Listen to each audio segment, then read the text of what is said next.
اعوذ باللہ من الشیطان الرجیم، بسم اللہ الرحمن الرحیم۔ ناظرین، میں ہوں آپ کا میزبان محمد تحسین عباسی اور آپ دیکھ رہے ہیں میرا YouTube channel Pakistan time news. ناظرین، گزشتہ 2 روز قبل ایک Sindh board of technical education کے امتحانات تھے اور اس امتحانات میں مطالعہ پاکستان کے حوالے سے جو ایک پیپر تھا، اس پیپر میں ایک سوال دیا گیا ہے پیپلز پارٹی کی اس نسل پرست حکومت نے، اور سوال یہ تھا کہ مہاجرین کی پاکستان آمد کے بعد یہاں کون سے مسائل پیدا ہوئے تھے۔ تو پاکستان پیپلز پارٹی کا ریکارڈ یہ رہا ہے کہ ماضی میں بھی ہمیشہ اس جماعت نے جب بھی ان کو اقتدار ملا تو ان لوگوں نے نسلی بنیادوں پر اپنے فیصلے کیے اور نسلی بنیادوں پر یہ پارٹی جو ہے وہ حکومت کرتی رہی ہے۔ ذوالفقار علی بھٹو کے دور میں بھی کوٹا سسٹم اور اس کے بعد اردو کے خلاف جس طرح سے نفرت کا اظہار کیا جاتا رہا وہ بھی سب کے سامنے ہے۔ پھر اس کے بعد 1988 میں جب انہیں اقتدار ملا تو اس کے بعد سانحہ شکارپور اور سانحہ حیدرآباد، جہاں مہاجر اردو بولنے والے مہاجروں کے ساتھ جس قسم کا سلوک روا رکھا گیا اور جس طرح سے وہاں قتل عام ہوا، لوگوں کی شہادتیں ہوئیں، وہ بھی ریکارڈ پر موجود ہے۔ پھر اس کے بعد 1993 میں جب پیپلز پارٹی کو پاکستان کی تاریخ میں تیسری مرتبہ اقتدار حاصل ہوتا ہے تو پھر وہ 1992 کا جو آپریشن تھا اس کا تسلسل اور اس تسلسل کے بھائی اور ناصر حسین اور ان کے بھتیجے اور یہ تمام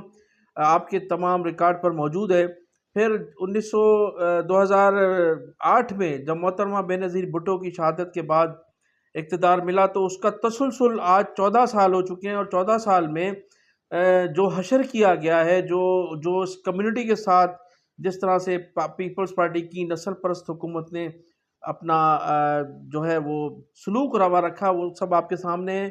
کہ نوکریوں کے دروازے بند ہیں، اور جو شہری علاقے جہاں ان کی اکثریت ہے وہاں جس قسم کے ان کے اقدامات ہیں، اور جس طرح سے انہوں نے کراچی جو معاشی ہب ہے، جو لوگ اس ملک کو چلانے والے ہیں، جو اس ملک کو سب سے زیادہ ریونیو دیتے ہیں، یعنی کراچی سندھ گورنمنٹ کو چلانے کے لیے 95% ریونیو دیتا ہے اور مرکز کو چلانے کے لیے 70% جو ہے وہ ریونیو ادا کرتا ہے، لیکن اس کراچی میں 10% بھی خرچ نہیں ہوتا۔ 1200 ہزار ارب روپے اس پیپلز پارٹی کو 14 سالوں میں NFC ایوارڈ میں ملے ہیں۔ ان لوگوں نے 1200 ارب بھی کراچی پر خرچ نہیں کیے ہوں گے، لوگ تو کہتے ہیں کہ 200 ارب بھی ان لوگوں نے کراچی پر خرچ نہیں کیے، لیکن جو متعصبانہ رویہ رکھا گیا ہے، تمام افسران جو اردو بولنے والے تھے ان کو یہاں سے ہٹا دیا گیا ہے، یہاں تمام ان لوگوں کو جو سندھی بولنے والے جو قابل افسران تھے ان کو بھی نہیں لگایا گیا ہے، میرٹ کا تو بالکل قتل کر کے رکھ دیا گیا ہے۔ آپ نے دیکھا ہوگا کہ جو ہمارے سندھی بھائی جو قابل تھے، جو صوبے کو چلانے کی صلاحیت رکھتے تھے، ان کو ہٹا دیا گیا ہے، ان کی جگہ پر ان لوگوں کو رکھا گیا ہے جو مبینہ طور پر بھاری رشوت دے رہے ہیں۔ تو استحصال نہ صرف ہمارے اردو بولنے والی کمیونٹی کا ہوا ہے بلکہ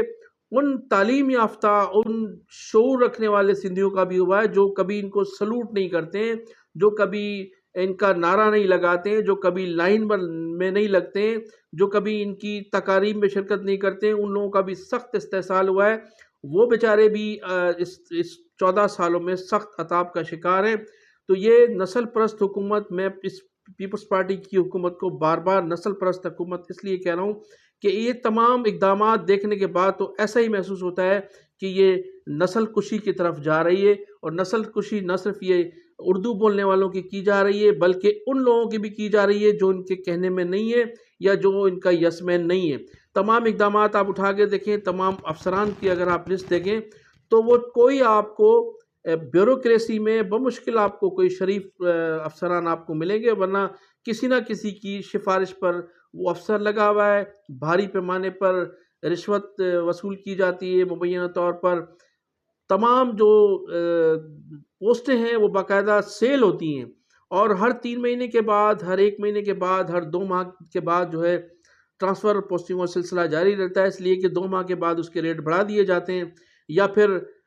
تقسیم کی ہوئی ہے کہ آج 3 ماہ جو افسر ہوگا وہ ان کا لگے گا، اور 3 ماہ کے بعد جو وہ چھوٹے بھائی کا ہوگا. تو یہ سلسلہ جاری ہے. ایک یہ بڑی جو میں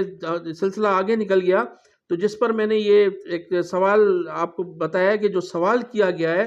کہ مہاجرین کی پاکستان آمد کے بعد یہاں کون سے مسائل پیدا ہوئے تھے. تو یہ سوال اگر الٹا کر لیا جاتا کہ مہاجروں کے آنے کے بعد یہاں کون سی خوشگوار تبدیلیاں رونما ہوئی تھیں، اگر یہ سوال اس طرح سے کیا جاتا تو زیادہ بہتر ہوتا ہے، اس لیے کہ مہاجروں کے آنے کے بعد ان سندھ میں بڑی انقلابی تبدیلیاں رونما ہوئی ہیں، اور آپ نے دیکھا کہ سندھ نے کس قدر ترقی کی ہے. تو یہ سوال الٹا کیا گیا ہے. اس کے علاوہ ناظرین میں آپ کو یہ بھی بتاتا چلوں کہ